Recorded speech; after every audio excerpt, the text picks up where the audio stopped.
When the Prophet says your children are not your children, it means they do not belong to parents only, or children should have their own space.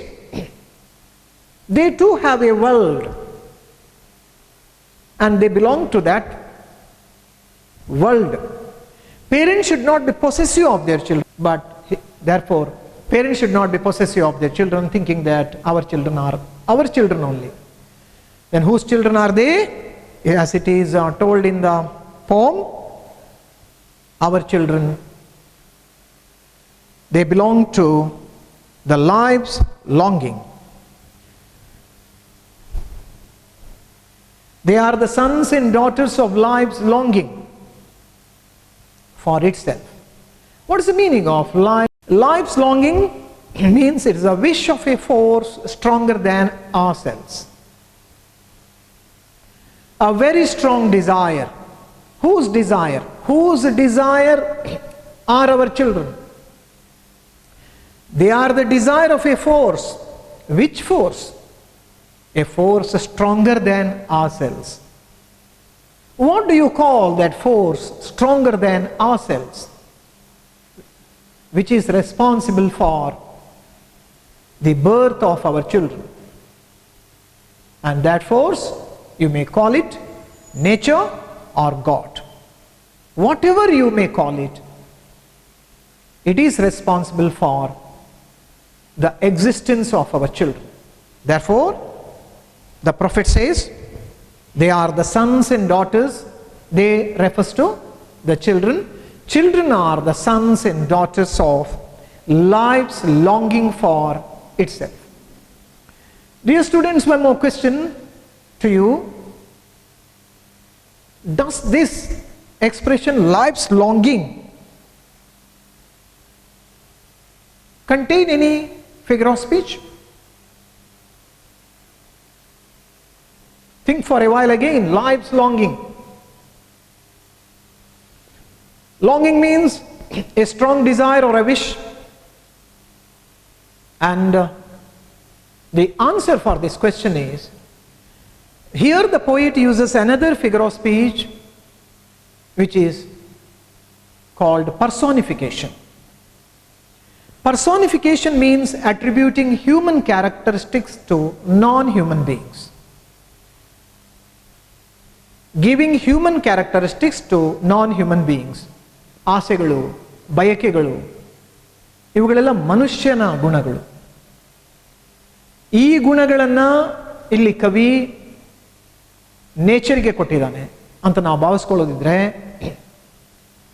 ಇದು ಮನುಷ್ಯರಲ್ಲದ ಒಂದು ಸಂಗತಿಗೆ ಮನುಷ್ಯನ ಗುಣಗಳನ್ನು ನೀಡಿದಾಗ ಆಗ ನಮಗೆ ಸಿಕ್ಕುವ figure of speech personification.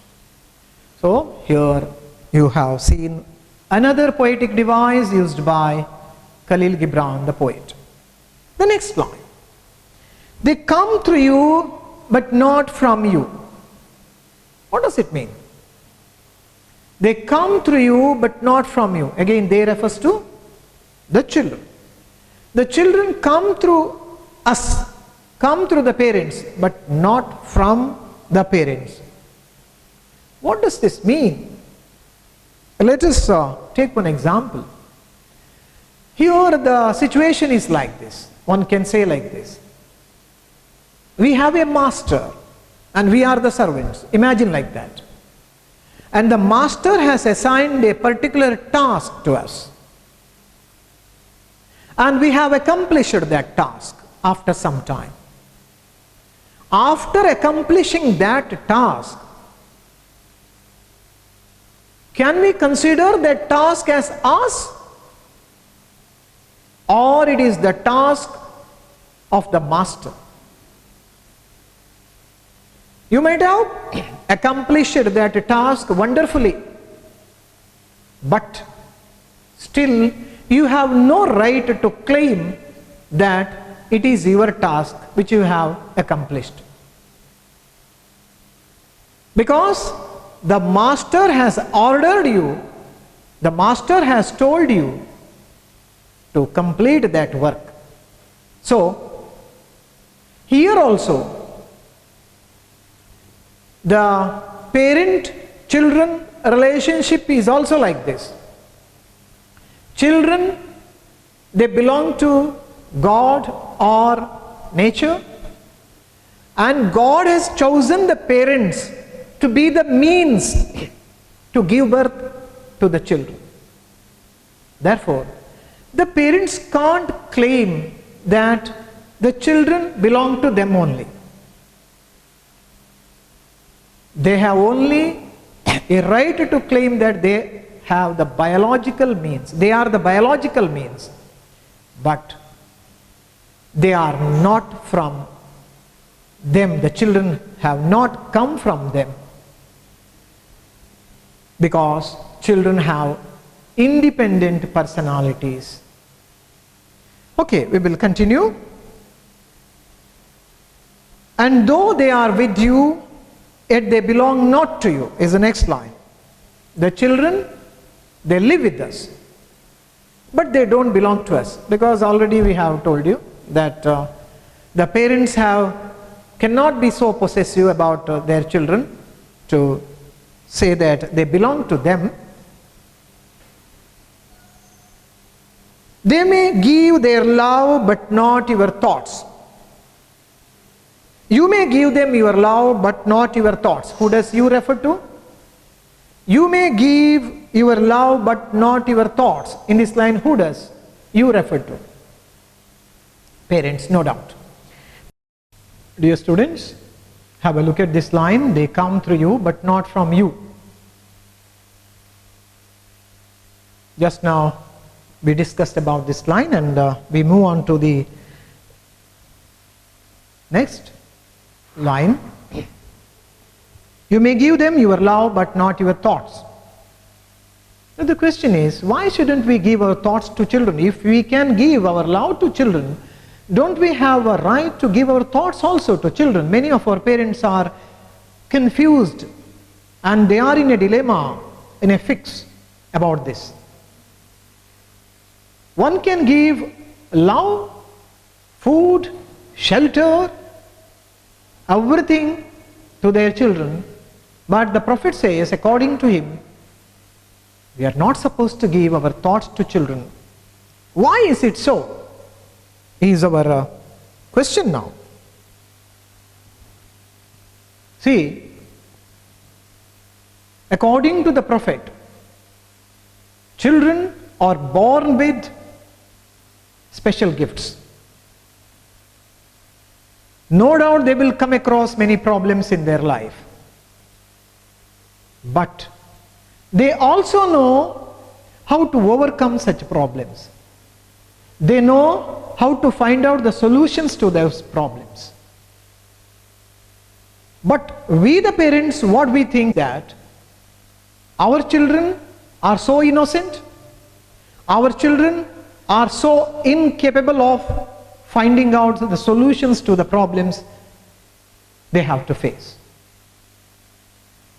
So, keeping this in mind, what our parents do is, they assist their children, they try to protect their children, they always carry their children on their shoulders 24 hours a day, 7 days a week, 30 days a month, and the whole year and the whole life.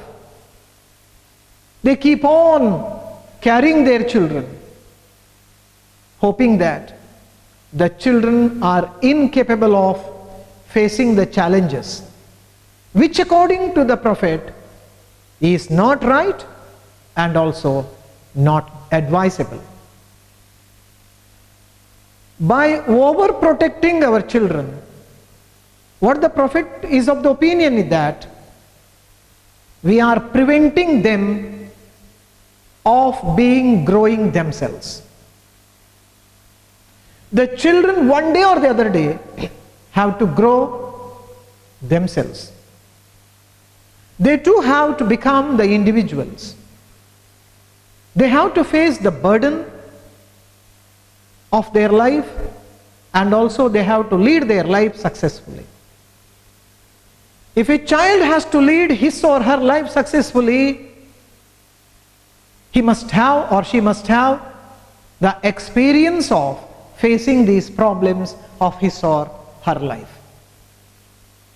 That is why the Prophet says, the parents can only act like the springboards in the life of their children, but not giving their thoughts to children, their life to children, and by doing so, they are really doing some damage in the growth of the personality of their children. The next line. Here in this poem you can notice one more thing. The Prophet raises one pertinent question, and in the very next line he gives the answer for the questions he has raised. He says, you should not give your thoughts. Why? The answer is in the next line, for they have their own thoughts. The children have their own thoughts, the children have their own ideas. And their ideas, many times, or always, are better than our ideas. We have experienced this, we have noticed this, still we are committing the mistake of giving our thoughts to our children. He further says, you may house their bodies but not their souls. Here in this line, you may house their bodies but not their souls, the poet has used a word usually used as a noun. The word house is usually used as a noun. Mane anta heltave, house andre. But in English there are many such nouns which can either be used as a verb. House kuda hagene. ಸಾಮಾನ್ಯವಾಗಿ ನಾವು house ಅಂದರೆ ಮನೆ ಅಂತ ಹೇಳ್ತೇವೆ, but ಇದನ್ನು ಕ್ರಿಯಾಪದವಾಗಿ verb ಆಗಿ use ಮಾಡಿದಾಗ ಆಶ್ರಯ ನೀಡು ಎನ್ನುವ ಅರ್ಥ ಕೂಡ ಬರ್ತದೆ. There are many such words in English. For example water. Water ಅಂದರೆ ನೀರು. You have to water your garden every day ಅಂದರೆ ನೀವು ನಿಮ್ಮ ತೋಟಕ್ಕೆ ದಿನಾಲ್ ನೀರು ಹಾಕಬೇಕು ಅಂತ ಅರ್ಥ. ನೀರು ಹಾಕು ಎನ್ನುವ ಕ್ರಿಯಾಪದದ ಅರ್ಥವನ್ನು ಕೊಡ್ತದೆ ಅದು ವಾಟರ್. ಮಿಲ್ಕ್ ಅಂದರೆ ಹಾಲು, if you use it as a noun, but you can also use it as a verb. My mother milks the cow ಅಂತ ಹೇಳಿದಾಗ ಅಮ್ಮ ಹಾಲು ಕರೀತಾಳೆ, ಅಲ್ಲಿ ಹಾಲು ಕರೆಯುವುದು ಅನ್ನುವುದು ಕ್ರಿಯಾಪದವಾಗಿ ಬಳಕೆಯಾಗಿದೆ. So here is the word house, not used as a noun. This is used as a verb. ಆಶ್ರಯ ನೀಡು, give shelter ಅಂತ ಅದರ ಅರ್ಥ. You may house their bodies. What does their refer to? Their refers to children's.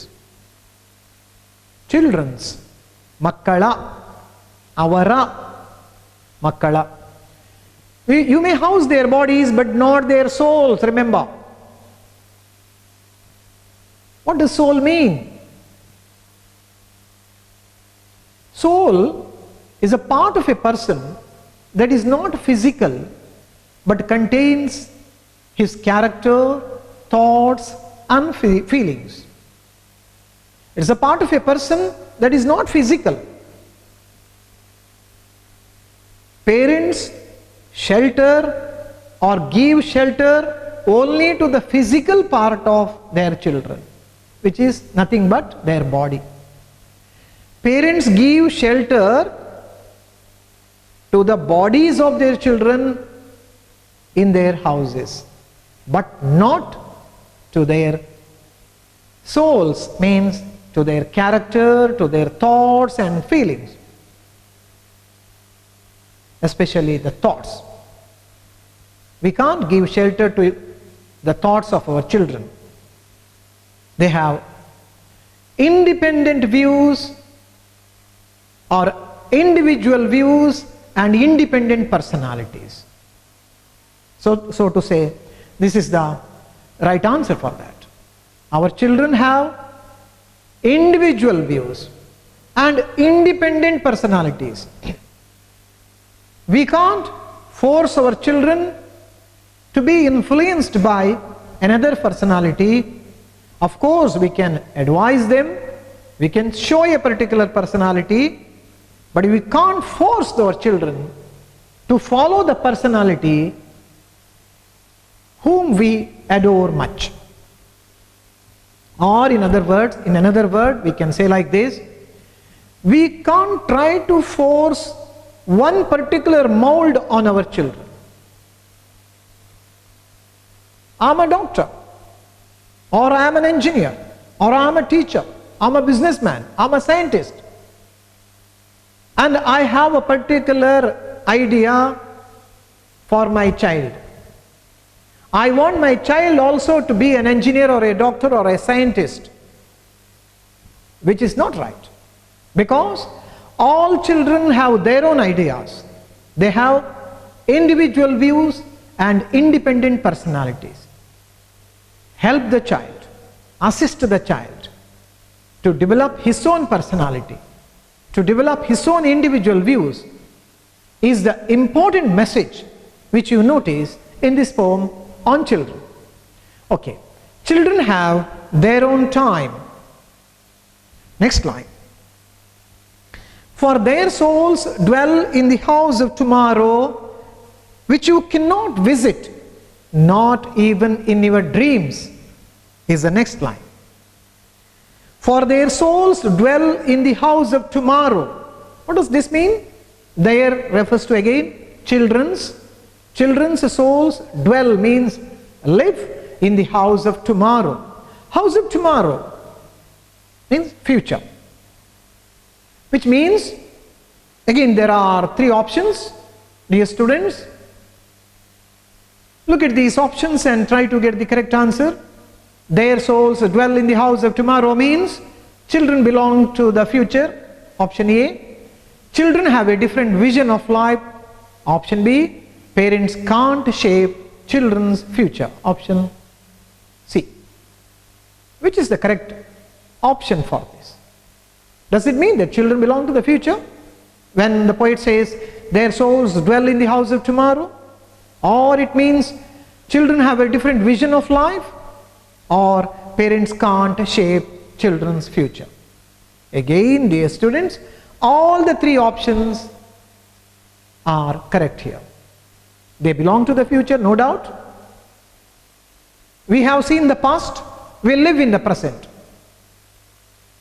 And we have a vision of future for our children. But children belong to the future and they have their own future. They have their own time,